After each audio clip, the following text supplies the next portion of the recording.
In the scorching heat of late summer 1950, the Korean peninsula was on the verge of complete collapse. United Nations forces, led largely by the United States, were crammed into the southeastern corner of the peninsula, a desperate last stand known as the Pusan Perimeter. North Korean forces had advanced rapidly, capturing Seoul within 3 days of the invasion and driving southward with alarming speed. Every day brought the grim possibility that UN forces would be pushed into the sea. Supplies were low, morale was strained, and Washington feared a disaster on the scale of early World War II defeats.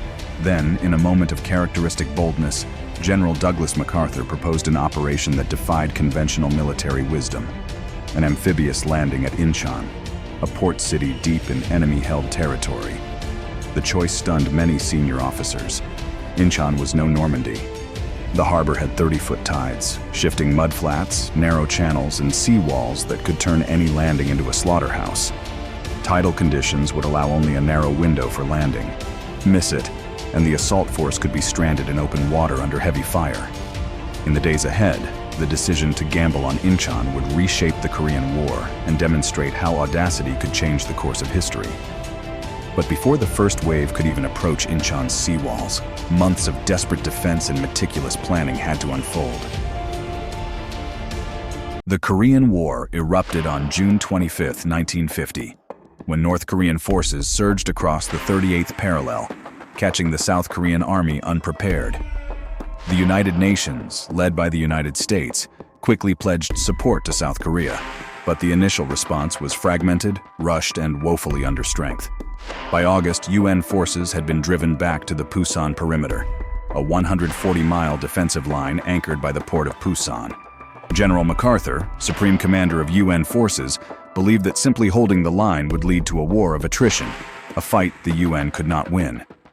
Instead, he envisioned a bold strike far behind enemy lines to sever supply routes, recapture Seoul, and force a rapid North Korean retreat.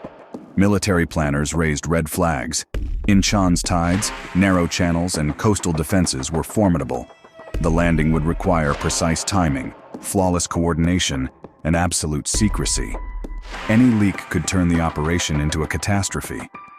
But MacArthur, recalling his success at amphibious operations in World War II, was convinced that the enemy would least expect a landing there. Planning for the Inchon landing began in earnest in late August 1950, inside MacArthur's headquarters at the Daiichi building in Tokyo.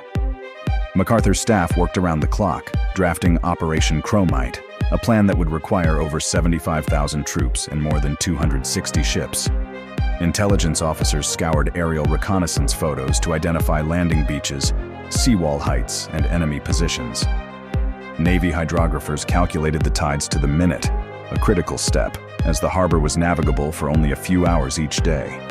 To maintain secrecy, the operation was discussed only with a handful of senior officers, each sworn to strict confidentiality. MacArthur insisted on landing on September 15th, timing the assault to coincide with the highest tides and minimal moonlight. Amphibious rehearsals were held at Koblenz Beach, Japan, where Marines practiced scaling seawalls and moving inland under simulated fire.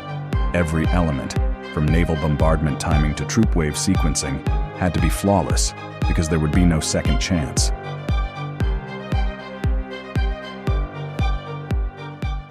At dawn on September 15th, 1950, the Naval Task Force approached Inchon under the cover of darkness. The first phase, codenamed Blue Beach, began with a diversionary landing at Wolmi-do Island to secure the harbor entrance. Marines stormed the island under heavy covering fire from cruisers and destroyers, neutralizing artillery that threatened the main landing. By mid-afternoon, the tides were right for the main assault at Red and Green beaches. Scaling ladders were hoisted as Marines and soldiers clambered over the seawalls, braving sporadic small arms fire.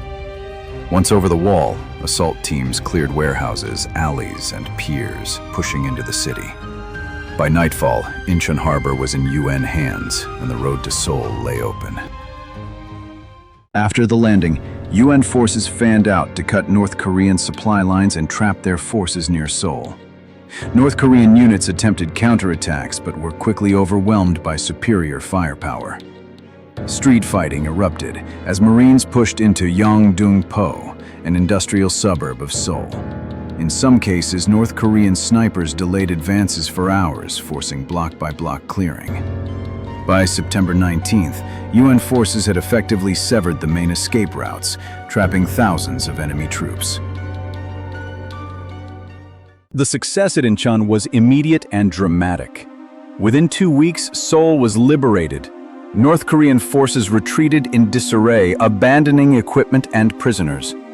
MacArthur's gamble had paid off, a near-total reversal of the war's momentum. But the victory also emboldened UN leaders to push into North Korea, setting the stage for a new phase of the conflict.